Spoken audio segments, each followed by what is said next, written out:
So I'm here with Ricardo Bear, one of the lead designers of Dishonored with Arcane Studios. How you doing? We brought a new level this time. The last time we demonstrated the bridge mission where you had to kidnap a guy named Anton Sokolov.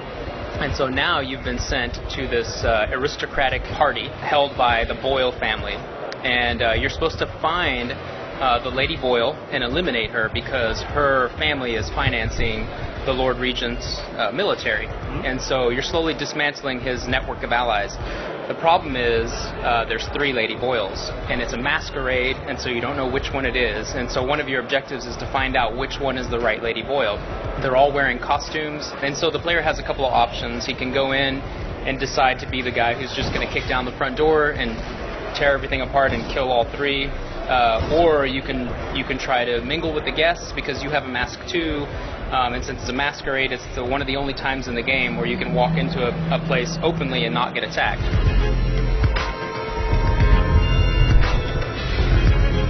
And so you can mingle with the guests. You can try to find clues from the guests. You can try to sneak upstairs into the mansion where you're not allowed to go and discover clues there. So there's lots of different ways to figure out which Lady Boyle you need to eliminate. One of the features we have in the game is every time you beat a mission, you can later go back and replay that mission. Well, in this particular mission, the Lady Boyles are wearing different costumes, right? There's a red, a white, and a black costume. And which one is the guilty one is different each time you play. All the levels have some form of replayability or an element that gets changed depending on either just each time you load the mission or depending on things that you've done previously.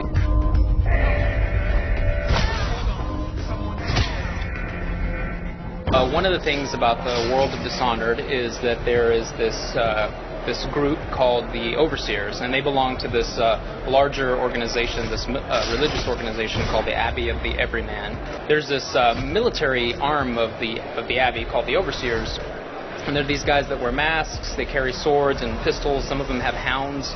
They also have another specialized version called the Musical Overseer, and they have these special, like, organ grinder type boxes. But if stuff starts to go crazy, they'll start cranking these musical organs, and the sound is actually an anti-magic barrier. It pushes the player back and it shuts down his powers. And then I think one more element we saw was a duel. That was kind of part of the storyline. Now, is this sort of one of those things that we're going to see a little bit more of, these sort of ulterior little gameplay modes throughout Dishonored? Totally. So, Dishonored isn't an open world game, but each mission that you go to is structured in a very open-ended way. Each mission has a bunch of side content. Back at your home base where your allies are, one of the guys is an aristocrat. His name's Lord Pendleton. And he gives you a note, and he's like, hey, I'm unable to attend this party, but please take this note to a colleague of mine who's attending the party. And you don't know what's in the note, but then come to find out it's actually the bearer of this note is standing in for me in this duel. And it's optional. You don't have to do it. You can cheat. You can kill the guy ahead of time. You can just ignore it. But if you take it on, you get involved in this duel, and if you win it, then he's grateful to you later. All the missions have little things like that you can do. Well, that sounds great. Thanks for talking to us about Dishonored. We really appreciate it. Gamescom, GameSpot, Dishonored.